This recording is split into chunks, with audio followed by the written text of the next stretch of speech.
Praise to you, Lord Jesus Christ. Vanity of vanities. Vanity of vanities.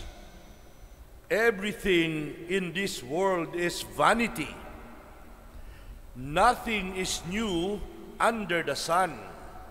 Kohelet says, my dear brothers and sisters, there comes a point in each of our lives when we stop and we reflect about the meaning of life. We reflect about where we have been, what we have done, how far we have come. We see the timeline of events that have shaped our lives, and we assess how they have impacted who we are today. The book of Ecclesiastes in the Old Testament is the epitome or embodiment. It is the personification of life, reflection, as testified by King Solomon, who wrote it most likely in his advanced age.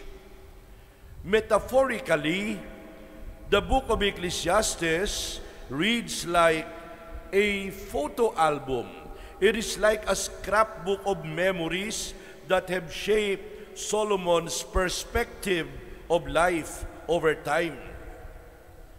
What makes Ecclesiastes intriguing is it captures man's infatuation with chasing after fulfillment in a myriad of forms, fulfillment in a myriad of fashions. Family life, career, profession, business, wealth, treasures, which includes about everything except God. And in our life, we always ask the question, where does real happiness really lie? King Solomon applied himself to exhaust his pursuit of happiness through wisdom, through self-indulgence, through success, through wealth and honor.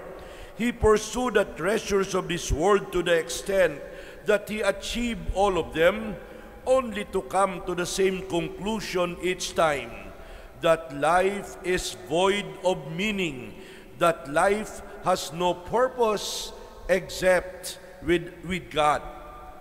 Vanity of vanities, everything is vanity. Opportunities are endless to whet our appetites into thinking that our wants are actually our needs, and that is precisely what Satan wants to tempt us with in order to draw us away from God. Ecclesiastes, my dear brothers and sisters, carries the theme of vanity throughout its 12 chapters. The vanity of Solomon speaks of sentiment of shallowness, a sentiment of emptiness and without meaning. In other words, we desire only to fill our cravings with the objects of our desires, but we realize quickly that the end result leaves us still empty, is still void, is still lonely. We are not happy after all. And Solomon begins Ecclesiastes with a proclamation of vanity and determines that life simply comes and simply goes without the slightest change to time and creation. Generations come and go.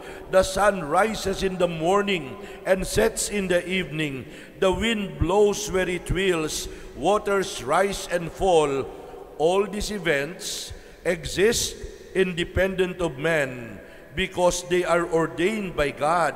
Therefore, it matters not whether a man painstakingly toils under the sun, because one day, someday, he will die. My dear brothers and sisters, Solomon was blessed by God with the gift of wisdom and prospered more than any man in history. But in his arrogance, he felt that he was still empty. Solomon had more. He had more wealth, more intellect, more power, more everything than any man alive. Yet it did not satisfy the spiritual hole in his heart. He lived the prodigal life. He started well, he finished well, but he was seriously lost somewhere in the middle.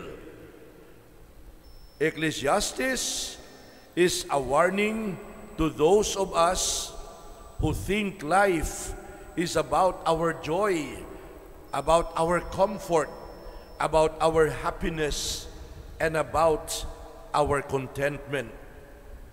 My dear brothers and sisters, as Solomon discovered the mirage of contentment our world tempts us with, they will all fade and pass away, but the word of the Lord endures forever.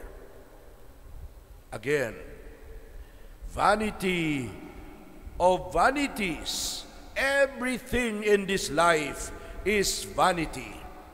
Everything passes away except God.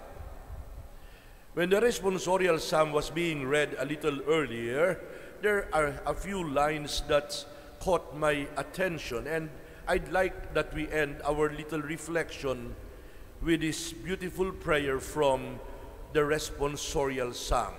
It says, and I quote, "Lord, teach us to number our days aright, that we may gain wisdom of heart."